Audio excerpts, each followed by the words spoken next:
जय हिंद प्रिय विद्यार्थियों, आपका आपके YouTube चैनल धीरज विश्व स्टडी में स्वागत है। उम्मीद करता हूँ आप लोग स्वस्थ होंगे और अपनी स्टडी को कंटिन्यू कर रहे होंगे। आज मैंने पिछले वीडियो में बताया था कि अभी हम पास्ट परफेक्ट टेंस का सिंपल सेंटेंस पढ़ रहे हैं, मतलब सिंपल वाले सेंटेंस पढ़ रहे हैं। अभी इस वीडियो में हम पढ़ेंगे जो सेंटेंस के बीच में पहले या बाद शब्द आता है, जैसे मरीज के आने से पहले डॉक्टर जा चुका था, या डॉक्टर के आने से पहले मरीज मर चुका था, उसके जाने के बाद मैंने खाना खाया था। इस तरीके के जो सेंटेंस होते हैं, इस तरीके के सेंटेंस में स्टूडेंट्स को बहुत ज़्यादा परेशानी का सामना करना पड़ता है। बहुत कन्फ्यूजन हो जाता है कि इस तरह के सेंटेंस को कैसे ट्रांसलेट किया जाए, कैसे समझा जाए। तो आज मैं बहुत अच्छे से आपको समझा दूंगा कि आप जिंदगी में कभी भूलेंगे नहीं, लेकिन उस नियम को आपको फॉलो करना पड़ेगा। तो वो समझने की आप लोग कोशिश कीजिएगा। तो देखते हैं, यहाँ पे अफर्मेटिव सेंटेंस में पहले बताऊंगा पास्ट परफेक्ट टेंस का, जो कि पहले या बाद वाला होता है। तो जो मैंने अभी ये स्ट्रक्चर लिखा हुआ है, ये वो वाले सेंटेंस का है जिसमें सेंटेंस के बीच में पहले शब्द का यूज किया जाता है। जैसे डॉक्टर के आने से पहले मरीज मर चुका था, तो इस सेंटेंस में हम देखते हैं कि पहले वर्ड का सेंटेंस में यूज किया गया है। तो इसको किस तरह से ट्रांसलेट करेंगे और बाद वाले को किस तरह से करेंगे, सबसे पहले देखते हैं पहले वाले का जो सेंटेंस में। देखिए, जैसे कि अपना ये सेंटेंस है, राजू के खाना बनाने से पहले मैं नाश्ता कर चुका था। यहाँ पे हम देख रहे हैं सेंटेंस के बीच में पहले शब्द का यूज किया गया। इसमें दो सेंटेंस है, एक ये सेंटेंस है और एक ये वाला सेंटेंस है। तो इसका एक नियम होता है कि जो कार्य पहले होता है, इस सेंटेंस में जो भी कार्य पहले होता है, जो भी सेंटेंस पहले होता है, उसको हम पास्ट परफेक्ट में करते हैं, और जो कार्य बाद में होता है उसको पास्ट इंडेफिनिट में करते हैं। तो हम देखते हैं इस सेंटेंस में सबसे पहले कौन सा कार्य हुआ था, राजू के खाना बनाने से पहले मैं नाश्ता कर चुका था। इसका मतलब नाश्ता मैं पहले कर चुका था, राजू खाना नहीं बनाया था। तो ये वाला काम पहले हुआ था, मैं नाश्ता कर चुका था। तो इस सेंटेंस को हम सबसे पहले पास्ट परफेक्ट में करते हैं। तो देखते हैं, मैं नाश्ता कर चुका था, I had taken the breakfast.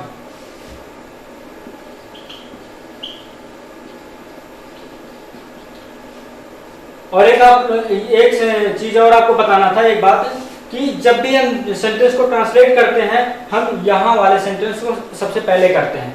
जो यहाँ लास्ट में सेंटेंस होता है, इसको सबसे पहले हम करते हैं। अगर यहाँ पे पहले वर्ड का यूज किया गया है, तो इसी सेंटेंस को हम पास्ट परफेक्ट में करते हैं। अगर यहाँ पे बाद शब्द का यूज किया जाता, तो इसी सेंटेंस को सबसे पहले मैं पास्ट इंडेफिनिट में करता। लेकिन यहाँ पे पहले शब्द का यूज किया गया है, इसलिए इस सेंटेंस को मैं पहले पास्ट परफेक्ट टेंस में करूंगा। और ये देखिए, पहले शब्द ये हमें बता भी रहा है, इंगित भी कर रहा है कि सबसे पहले आप पास्ट परफेक्ट को करिए, क्योंकि हम पास्ट परफेक्ट पढ़ रहे हैं। तो ये कह रहा है कि इस सेंटेंस को सबसे पहले आप पास्ट परफेक्ट में लिखिए। ये वर्ड जो है पहले शब्द, ये खुद ही बता रहा है कि इस सेंटेंस को सबसे पहले आप पास्ट परफेक्ट में करिए। तो यहाँ पे पास्ट परफेक्ट में इसको कर लिया गया। अब जो ये वाला पहले वाला सेंटेंस है, इसको हम पास्ट इंडेफिनिट में करेंगे। तो सबसे पहले हम सब्जेक्ट ही तो लिखते हैं। तो यहाँ पे सब्जेक्ट लिखते हैं राजू, यहाँ पे बिफोर लिख दीजिए, बिफोर राजू। उसके बाद पास्ट इंडेफिनिट में क्या होता है, सब्जेक्ट के बाद क्या लिखा जाता है, वर्ब की सेकंड फॉर्म यूज की जाती है। तो यहाँ पे वर्ब क्या है, खाना बनाना मतलब कुक्ड। ऑब्जेक्ट क्या है, the food. I had taken the breakfast before Raju cooked the food. ये सेंटेंस एकदम करेक्ट है। अब ये जो स्ट्रक्चर मैंने लिखा है, इससे भी मैच कर रहा है। देखिए सबसे पहले ये वही वाला है, उसके स्ट्रक्चर है जिसमें पहले शब्द का यूज किया जाता है। तो सबसे पहले हम क्या लिखेंगे, सब्जेक्ट लिखते हैं। ये देखिए मैंने सब्जेक्ट लिखा है। उसके बाद क्या लिखते हैं, हैड लिखते हैं। उसके बाद क्या लिखते हैं, वर्ब की थर्ड फॉर्म लिखते हैं। ये देखिए टेकन वर्ब की थर्ड फॉर्म लिखी हुई है। फिर क्या लिखते हैं, ऑब्जेक्ट लिखते हैं। ये भी ऑब्जेक्ट लिखा हुआ है। उसके बाद क्या लिखते हैं, बिफोर लिखते हैं, बिफोर लिखा हुआ है। फिर अदर, जो अदर सेंटेंस था इसमें, ये वाला सेंटेंस, इसका सब्जेक्ट लिखते हैं। अदर सब्जेक्ट मैंने लिखा है, मतलब इस वाले सेंटेंस का सब्जेक्ट लिखते हैं। तो ये वाला सेंटेंस का सब्जेक्ट हो गया राजू। फिर उसके बाद क्या लिखा हुआ है, वर्ब की सेकंड फॉर्म यूज करते हैं, मतलब पास्ट इंडेफिनिट टेंस में वर्ब की सेकंड फॉर्म का यूज किया जाता है। तो यहाँ पे देखिए कुक्ड का मैंने यूज किया हुआ है। फिर इसमें देखिए खाना है, मतलब भोजन, तो इसका जो है ये ऑब्जेक्ट है, तो ये फूड लिखा हुआ है। तो इस तरीके से आपको ये क्लियर हो जाना चाहिए कि जिस सेंटेंस में पहले या बाद शब्द का यूज किया जाता है, उसमें इस तरह होता है। मतलब पहले, जिस सेंटेंस में पहले शब्द का, जैसे इस सेंटेंस में पहले शब्द का यूज किया गया है, तो हमें समझ जाना चाहिए, हम जब भी सेंटेंस को ट्रांसलेट करते हैं, यहाँ से शुरू करते हैं। इस वाले सेंटेंस को हम सबसे पहले ट्रांसलेट करते हैं। और किस में करेंगे, पास्ट परफेक्ट में करेंगे या पास्ट इंडेफिनिट में। तो मैंने बताया है कि जिसमें पहले शब्द का यूज होता है उसमें इस सेंटेंस को पास्ट परफेक्ट में आप पहले करिए। ये सेंटेंस आपको खुद ही बता रहा है, ये शब्द बता रहा है कि पहले आप पास्ट परफेक्ट में करिए, तो इसको पास्ट परफेक्ट में आप कर दीजिए। फिर उसके बाद बचा है ये वाला सेंटेंस, इसको आप क्या करिए, पास्ट इंडेफिनिट में कर दीजिए। आपका इस तरीके से ये रूल आप समझ गए तो आप पूरी तरीके से आपको कभी कंफ्यूजन होगा ही नहीं। सबसे पहले हमें टारगेट करना है ये पहले वाले पे, ये खुद ही बताता है कि इस सेंटेंस को आप सबसे पहले पास्ट परफेक्ट में करिए, और जो इधर वाला सेंटेंस है आप इसको पास्ट इंडेफिनिट में करिए। तो क्लियर हो गया। सेंटेंस आपका इसमें दिया हुआ है। नेक्स्ट सेंटेंस है, रमा के कपड़े धोने से पहले हम क्रिकेट खेल चुके थे। आप इसमें ये भी ध्यान दे सकते हैं, यहाँ पे चुके थे तो इसका मतलब हमें समझ जाना चाहिए कि इस सेंटेंस को पास्ट परफेक्ट में करना है। तो अब यहाँ पे पहले शब्द का यूज किया गया, इससे हमें समझ लेना चाहिए कि ये पहले वर्ड कह रहा है कि इस सेंटेंस को सबसे पहले पास्ट परफेक्ट टेंस में करिए। तो सबसे पहले इसको पास्ट परफेक्ट टेंस में करते हैं। तो उस पास्ट परफेक्ट टेंस में सबसे पहले सब्जेक्ट लिखा जाता है, सब्जेक्ट है हम, तो फिर लिखते हैं वी। उसके बाद हैड लिखेंगे क्योंकि हेल्पिंग और हैड का यूज किया जाता है। उसके बाद वर्ब के थर्ड फॉर्म का यूज करते हैं। वर्ब के थर्ड फॉर्म क्या है, वर्ब क्या है इसमें, खेलना। तो खेलना का जो प्ले होता है, और प्ले की वर्ब थर्ड फॉर्म होती है प्लेड। उसके बाद क्या ऑब्जेक्ट क्या है, क्रिकेट, तो यहाँ पे लिख दिया जाता है क्रिकेट। अब यहाँ पे पहले वर्ड का यूज किया गया तो बिफोर लिखिए, आप बिफोर लिखेंगे, बिफोर। अब ये वाला सेंटेंस जो बचा हुआ है इसको पास्ट इंडेफिनिट में कर देते हैं। तो पास्ट इंडेफिनिट में सबसे पहले सब्जेक्ट लिखा जाता है, तो सब्जेक्ट क्या है इसमें, रमा है। अब पास्ट इंडेफिनिट में वर्ब के सेकंड फॉर्म का यूज किया जाता है, तो वर्ब क्या है इसमें, धोना। तो वाश्ड द क्लास, क्लास जो है वो ऑब्जेक्ट है। ये आपका सेंटेंस कंप्लीट हो गया। We had played cricket before Rama washed the class. इस तरीके से आपका ये सेंटेंस कंप्लीट है।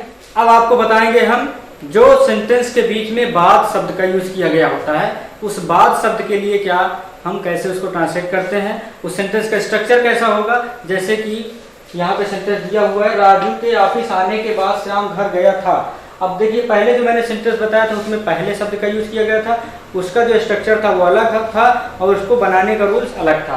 अब यहाँ पे बाद शब्द का यूज किया गया है तो इसका बनाने का रूल अलग होगा, इसका स्ट्रक्चर अलग होगा।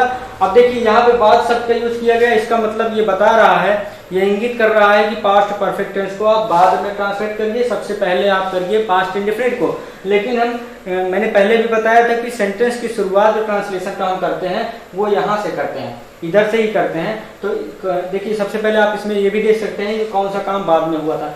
राजू के ऑफिस आने, मतलब राजू ऑफिस पहले आया था और श्याम घर बाद में गया था। तो इसका मतलब सबसे पहले इस सेंटेंस को हम करते हैं पास्ट इंडेफिनिट में, क्योंकि इसमें कहा गया है कि पास्ट परफेक्ट को आप बाद में करिए, पहले आप जो काम बाद में हुआ है उसको पहले करिए। इसका मतलब इस सेंटेंस को हम पास्ट इंडेफिनिट में पहले कर लेते हैं। श्याम घर गया था, श्याम सब्जेक्ट है। उसके बाद पास्ट इंडेफिनिट में वर्ब के सेकंड फॉर्म यूज की जाती है, तो वर्ब क्या है, जाना। गो में जाना होता है, तो गो की सेकंड फॉर्म क्या होती है, वेंट होती है। Went to home, went to home, ये वाला सेंटेंस हो गया। अब इसके बाद आफ्टर का यूज किया जाता है। आफ्टर लिखते हैं हम AFTER, आफ्टर, AFTER, ये आफ्टर हो गया। अब इस सेंटेंस को हम पास्ट परफेक्ट टेंस में करते हैं, क्योंकि इसको तो हम पास्ट इंडेफिनिट में कर चुके। अब इस सेंटेंस को हम पास्ट परफेक्ट में करते हैं। इसका सब्जेक्ट क्या है, राजू, यहाँ पे लिखते हैं राजू। उसके बाद पास्ट परफेक्ट की हेल्पिंग वर्ब होती है हैड, तो हैड लिख दिया जाता है। उसके बाद क्या लिखा जाता है, ऑब्जेक्ट है तो ऑब्जेक्ट लिखा जाएगा, नहीं जो भी वर्ड है उसको लिख दिया जाएगा। आफ्टर राजू हैड, अब मेन वर्ब लिखते हैं आना। आना का क्या हो जाएगा, कम, केम, कम। तो कम का जो थर्ड फॉर्म होता है वो कम ही होता है, सेकेंड फॉर्म केम होता है, लेकिन थर्ड फॉर्म कम होता है तो कम लगाएंगे। उसके बाद come to office, come to office. एक बार इसको फिर से देख लिया जाता है। राजू के ऑफिस आने के बाद श्याम घर गया था। मैंने बताया था कि जिस सेंटेंस में पहले शब्द का यूज रहे उसमें हम इधर वाले सेंटेंस को पास्ट परफेक्ट में करते हैं। यदि यहाँ पे बाद शब्द का यूज किया गया है तो इस सेंटेंस को हम पास्ट इंडेफिनिट में पहले करते हैं, तो पास्ट इंडेफिनिट में हो गया। अब इस वाले सेंटेंस को पास्ट परफेक्ट में बाद में किया जाएगा। इस तरीके से आपका कंफ्यूजन अब दूर हो जाना चाहिए। एक बात और आपको बताना है कि नेगेटिव सेंटेंस रहता अगर इसमें, तो यहाँ पे हम डिड नॉट का यूज कर देते। क्योंकि ये पास्ट इंडेफिनिट में सबसे पहले किया गया है तो डिड नॉट का यूज़ कर देते, और पहले वाले जो हमने पहले सेंटेंस हल कर चुके हैं उसमें अगर होता तो यहाँ पे जो इसको पास्ट परफेक्ट में पहले करते तो यहाँ पे हैड नॉट का यूज़ कर देते। मतलब हेल्पिंग वर्ब के बाद हमें नॉट लगा देना है, वो भी कहाँ, पहले वाले सेंटेंस को ट्रांसलेट करते समय। और दूसरा जब इंट्रोगेटिव करेंगे तो सेम प्रोसेस उसमें भी होगा कि इंट्रोगेटिव रहेगा। अगर ये इंट्रोगेटिव होता, क्या राजू के ऑफिस आने के बाद श्याम घर गया था, तो यहाँ पे डिड का यूज़ किया जाता, फिर श्याम का यूज़ किया जाता, वर्ब की फर्स्ट फॉर्म यूज होती, फिर होम लिखा जाता और इसको ऐसे ही लिख दिया जाता।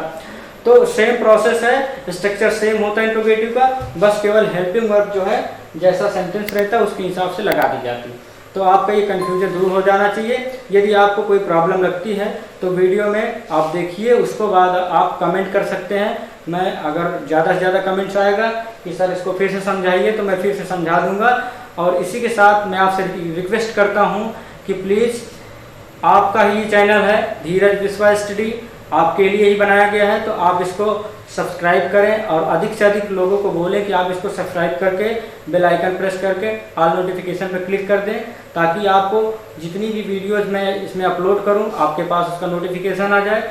और अपने व्हाट्सएप ग्रुप पे फ्रेंड्स के पास इसको शेयर करें वीडियो को, ताकि वो लोग भी ज़्यादा से ज़्यादा इसको देख सकें और पढ़ाई का अपना लाभ उठा सकें। और आपको एक बात और बतानी थी कि मैं क्लास 10 तक का और इंग्लिश जो इंटर की इंग्लिश होती है, इंटर की इंग्लिश और क्लास 10 तक का जो भी है इंग्लिश, साइंस, मैथ, सभी सिलेबस में हिंदी वगैरह सब पढ़ाऊंगा, हिस्ट्री, ज्योग्राफी सब पढ़ाऊंगा। तो प्लीज़ आप लोग हमारे साथ जुड़े रहिए, आपको पूरा बेनिफिट मिलेगा। बस आपको करना ये है कि आपको सब्सक्राइब करना है, ज़्यादा से ज़्यादा लोगों को आपको वीडियो को शेयर करके उनको बताना है और उनको भी लाभ मिल सके।